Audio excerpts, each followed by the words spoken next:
it's Michelle Teberge, and I've been getting a lot of questions on the pouring medium, so I decided, instead of just answering the comments, which a lot of people miss reading the comments, I thought I'd answer them in a video, and that way everyone can kind of get the answers.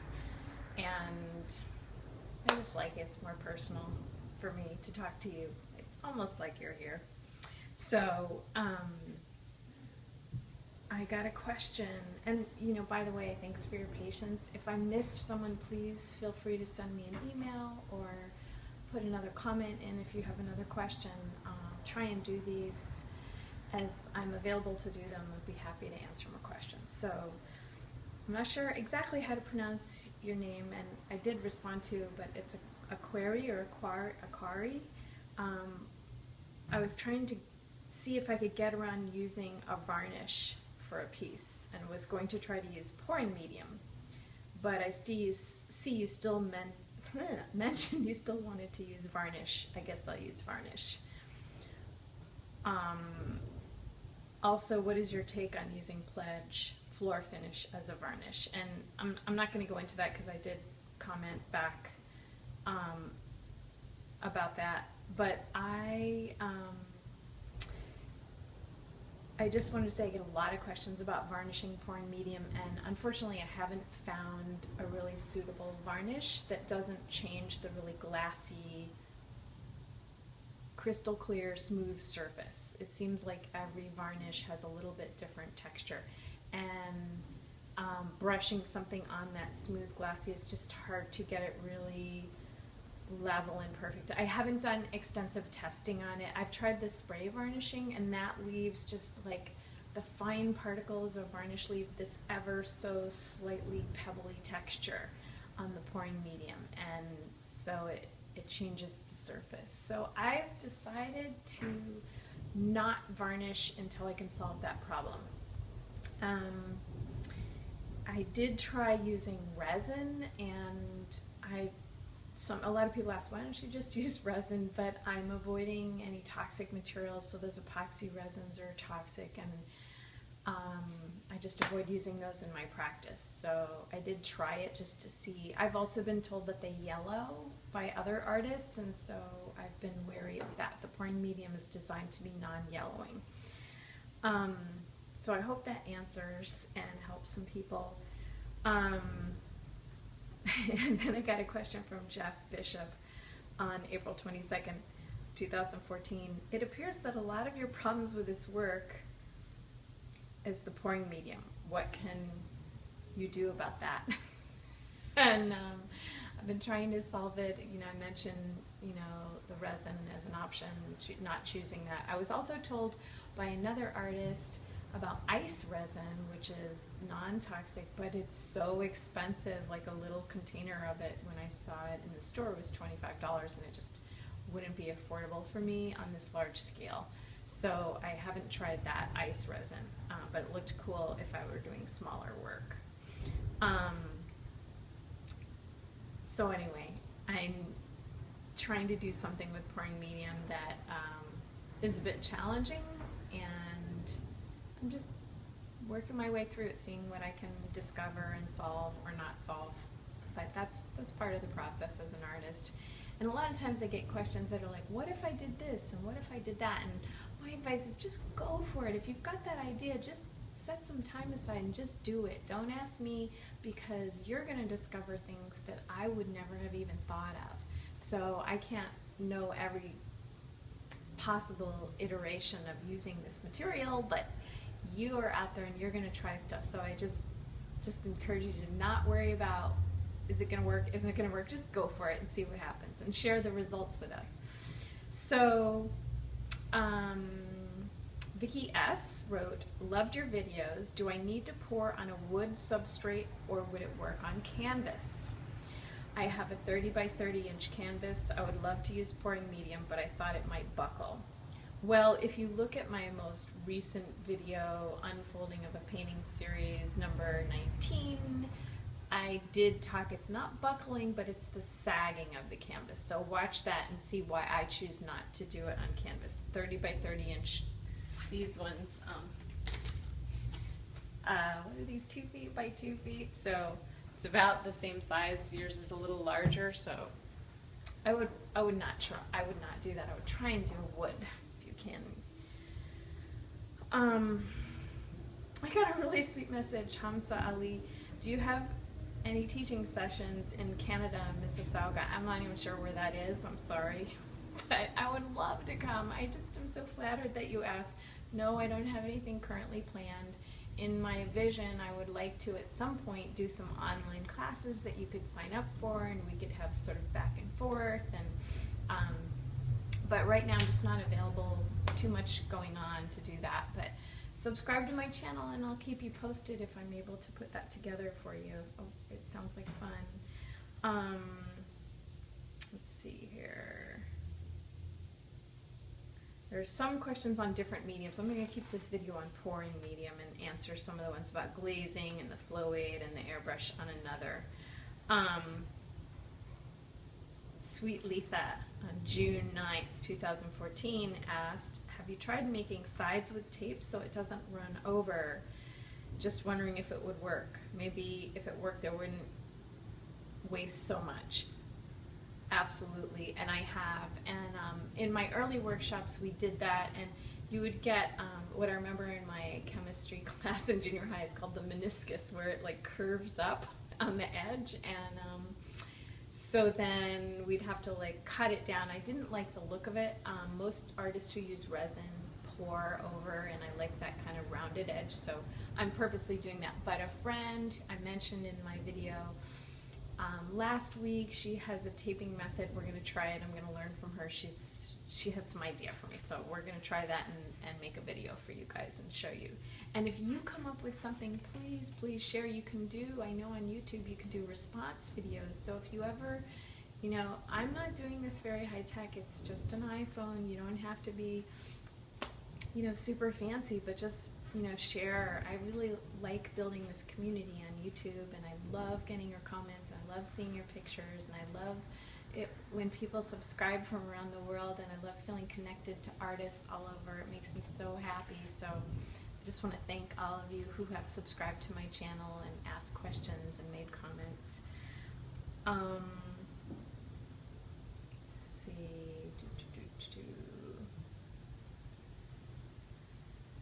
Okay. Lana Fine Art asked on July 8th, 2014, thank you for all your videos, so inspiring and very helpful. I have a question. I work on large canvas paintings. The frames and canvas is handmade. The painting that I poured the Liquitex pouring medium, I did my best to level it, but I guess it didn't work. It made a pool, and now I know I also need to prop the canvas up underneath for it not to pool. So we're talking about that sagging. Again, if you're not sure what I'm talking about, refer to the video unfolding of a painting series, part 19, and I show you what we're talking about. Let's see here. Because of the edge that it made, I was forced to touch it up and spread it after, and it dried a little with a brush. After it dried a little, which semi-smoothed it out but created bubbles. Yeah, so when it's semi-dry, when any acrylic is semi-dry, it's best not to try and manipulate it too much, because you can get a pulling or lifting, because it's just, there's this sort of in-between state that acrylic painters get to know before it's fully dried and after it's still wet and workable. So I'm sorry you got the bubbles. It's just one of those learning curve things.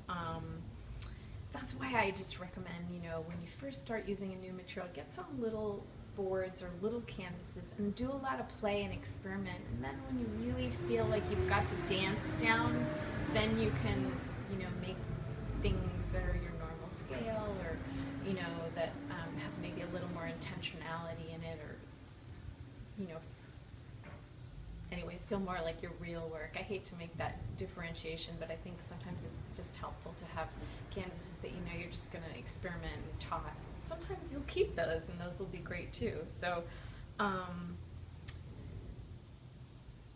see here. I know I have to just paint a little more over it and do another layer of pouring medium on top, but I was wondering what you could do in your case. Do you ever have bubbles? I feel like I ruined my piece. A little frowny face. I'm so sorry, Lana. I had a painting with bubbles, and I can't remember which one in the series where I talk about the bubbles, and I worked it as part of the painting, so I painted, there's a little, that came from putting a heater too close to it. Again, all this is part of this unfolding of a painting series where I share the different stages and things that it's going through, and that was one of them. What I decided to do is just work with it, and so I painted the inside of the bubbles with the iridescent interference color just to kind of highlight them and make them part of the work. I have no idea if you could do such a thing and make it interesting, but maybe just sit with it and see if any ideas come. And I don't believe, you know, sometimes we can ruin a piece, but it's so nice when you can just sort of roll with it, you know, as if you're just like one of those actors or something when they like fall over and then they roll and stand up. It's like, well, maybe you can turn it into something that might not have happened before, and that's one of the joys and exciting parts of the creative process. So, and if it didn't work out and you still can't solve it with some creative means, then just forgive yourself and move on to the next painting. That's what we have to do as painters, just keep it moving and not get bogged down, you know, like, oh, I messed it up and, you know, this isn't working, but just keep moving, keep trying new things. Let's see here. Okay, Ramon Cruz asked on July 16th, he's a longtime artist, he started to practice airbrushing only. Question is, after mixing pouring medium with any paint, can I still mix in airbrush medium into the mix? Yes, you can, but it's not going to have that non-crazing property. So what can happen with most acrylic mediums is that if you try and pour them in discrete puddles, what happens is the top layer, the water evaporates out of it faster, and you get this drier area on the top and a wetter area that's still spreading, and that's actually not called cracking, it's called crazing. That's the technical term for this. So when that happens, you get this split or fissure or a little, looks like a little rivulet, you know, going through. And so the airbrush medium will do that to the pouring medium. So if you want the smooth puddles or the smooth glassy layer, then just use pouring medium and a small amount of color. So again, I love when I get these questions because I just see potentialities here, experimentation, things could happen, they could be good, they could be bad, just see what happens, go for it, and let us know, Ramon, how it goes. Okay. Yeah, someone asked, my last video, I had talked about the cardboard we put in the back to keep the canvas from sagging. What if you took the cardboard off? Would it dry faster? That's an interesting idea. Potentially, yes, but because I've worked on these with wood, and wood is even less, you know, air passing through than cardboard, I'm less able to allow air to pass through, then I would say probably won't make that huge of a difference. And it's a lot of work to take the cardboard and slide it behind the bracing on the stretcher bars and all that each time I pour a layer, because I do multiple layers of pouring medium on these. Anyways, you guys are probably thinking I'm crazy by now, but I'm just trying to have fun with this. Like I said, I have other creative projects, so I don't always beat my head against the wall with these pouring paintings. They are, as I said, my special needs children, and I love them. So,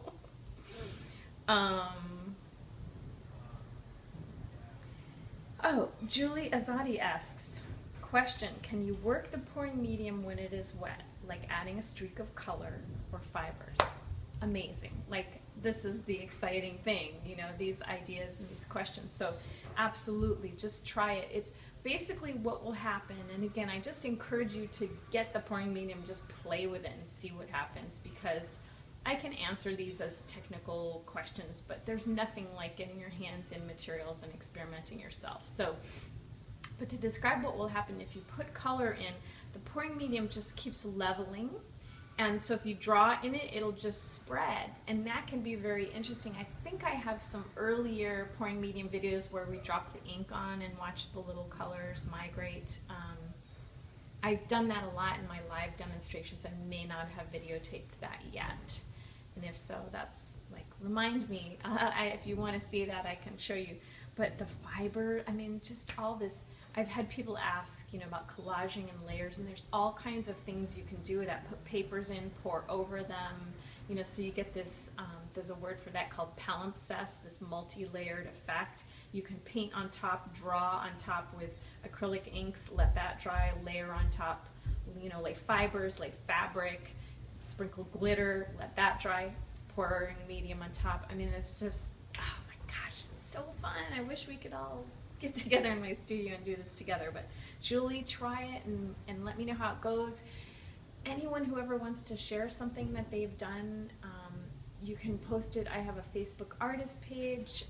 It's linked somewhere in my, you know, channel heading, and sometimes I try and put it on the video comments.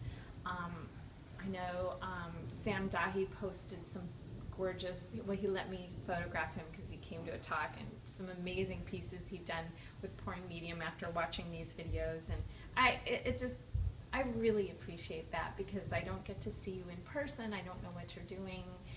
It makes me really happy to see what you're up to and what you're doing. Okay, then artist PW suggested August 26, 2013. If you like that cloudy look, and she was referring to an earlier version of these paintings where I was getting the haziness happening from the slow drying of the pouring medium, and she said, she had a great idea, you could try some fine mica powder or some soft pastel dust. You could probably puff some into the wet surface for another effect. It's a great idea. I've thought of that, I just haven't, you know, taken the time to try it.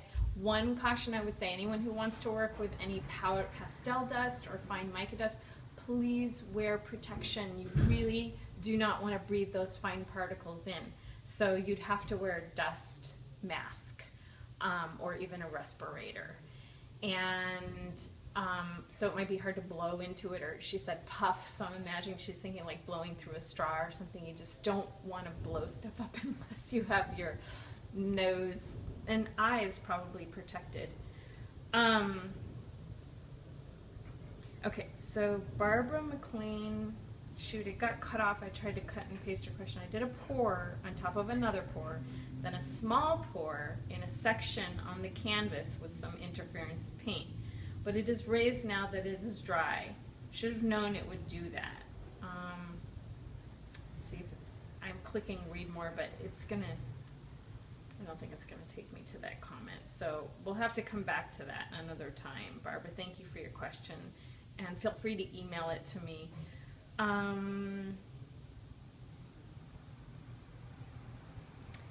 Kath McGuire, I just love looking at your work. I have bought some pouring medium and really look forward to using it. A question for you: can I use metallic acrylic paint between layers of pouring medium? And I addressed that just a moment ago. Absolutely, sounds exciting. Do it. Share JPEGs with me on my Facebook page, or you know, post a video here on YouTube in response to any of these. Would love to see what you're doing. Sounds very exciting. So I hope that helped. Yeah, and feel free to leave me more questions, and as I have time, I will answer them in another video.